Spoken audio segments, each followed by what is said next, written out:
chat now. South Africa's ambassador to the United States is preparing to return home after he was, this weekend, given 72 hours to leave Washington. He was expelled on Friday after accusing Trump's administration of supremacism.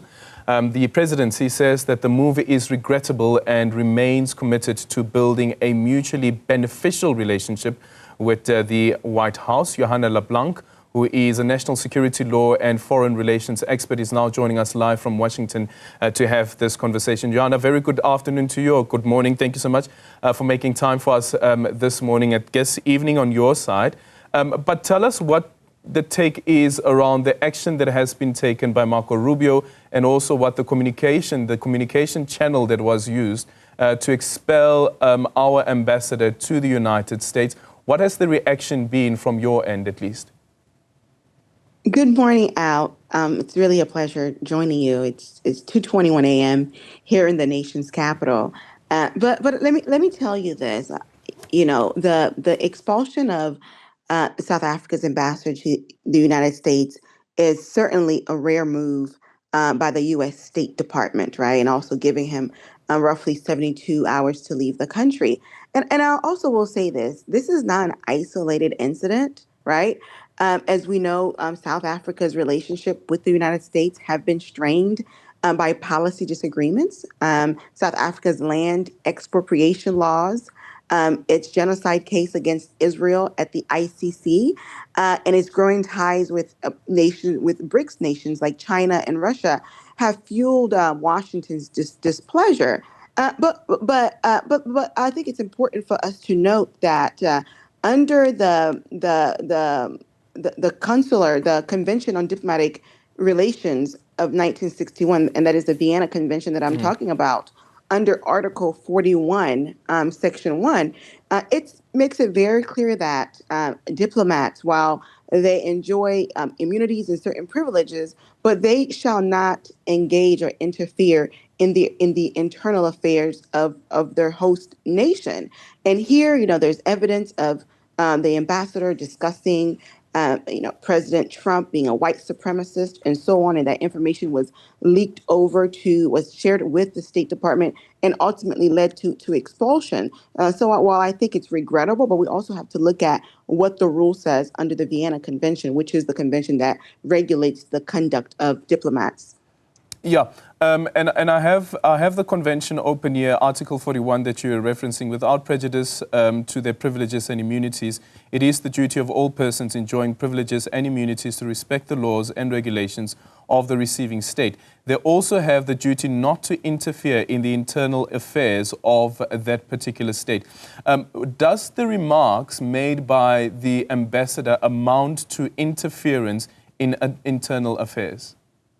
Absolutely. In the case of the expulsion of South Africa's ambassador, there's evidence of him presenting before an audience and calling Mr. Trump a white supremacist, and in actuality engaging in the political affairs of this country. And irrespective whether it's true or not, it's irrelevant here, right? And I think that the convention also, Article 9, provides that if a diplomat breaches this duty, the host country can actually declare them persona non grata, right? And this is what Marco Rubio did in this case. Yeah, and we've seen before, for instance, with the United States declaring ambassadors and so forth, persona non grata, it had to do with serious allegations, sometimes even of espionage. But as you say, that the mere mention and also the characterization of the Trump administration as white supremacist, that then warrants that it does meet the requirement of interference and therefore this expulsion. But then the process that is then followed, what would the ordinary process be? Because here what we saw is that Marco Rubio has done it on X to communicate that he has been declared persona non grata. Yes, certainly the process that was used is not the most diplomatic process, right? The process usually requires a letter sent to the capital. In this case, it would have been Pretoria, to inform capital of this incident. And then the countries will then discuss to see the best way forward. And then ultimately, if a decision is finalized, then the ambassador would leave the country quietly and no one would know anything about it. But as we know with this administration, everything is done through X. Policies are shaped on X. Announcements are made on X. So it's not the norm. The way this was handled, it could have been handled with a little bit more grace, with a little bit more diplomacy. But we also understand that there was more to this. It wasn't just an isolated incident, right? It was more so all of the other strains between South Africa and the United States in terms of South Africa's policy on so many issues. What would you say South Africa's next move then should be? Our presidency had issued a statement on Saturday, saying the presidency noted the regrettable expulsion of South Africa's ambassador. The presidency urges all relevant impacted stakeholders to maintain the established diplomatic decorum in their engagement with the matter. South Africa remains committed to building a mutually beneficial relationship with the United States of America. What should the next approach be? Because as one of the papers were reporting this morning, that the ambassador source told them that the ambassador was essentially being thrown under the bus because of the lukewarm response that South Africa has given in retaliation to this decision by the Trump administration.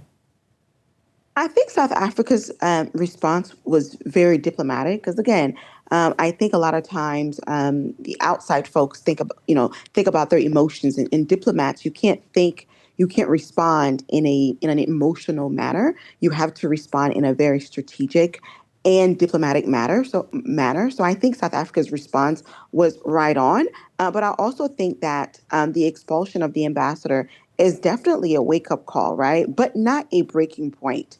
And it certainly underscores the need for South Africa to assert its sovereignty while maintaining constructive dialogue with the U.S., right?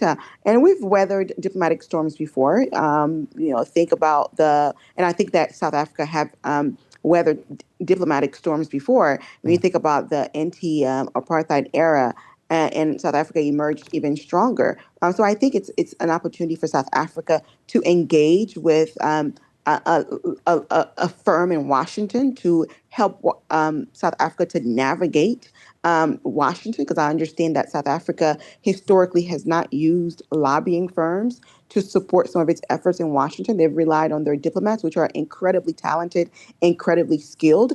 But there are limitations when you are an ambassador, right? There are things you cannot say. There are certain conversations you cannot engage in, whereas a lobbying firm have more of a leeway to defend the interests of your country. And in the case of the ambassador, his position could have been conveyed through an op-ed, right? Having a think tank write an op-ed expressing those thoughts that he wishes to convey without his name being attached to it, right? So there are a lot of strategic ways to getting your point across without you as a diplomat interfering in the domestic affairs of your host country. So does that mean a rethink around how we engage when it comes to geopolitics, especially with America?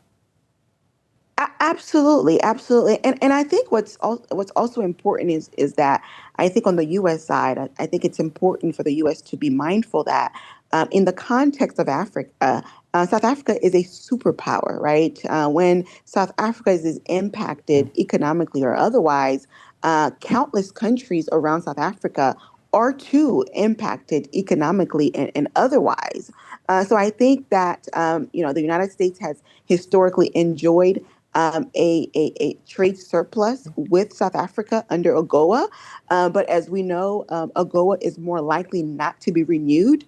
So there's an opportunity for a free trade agreement for South Africa and other countries to negotiate with the United States for a free trade agreement. But I think ultimately, in order for those things to happen, South Africa certainly needs to engage with a firm in Washington to support some of its efforts on the ground. All right. Thank you so much for making time for us.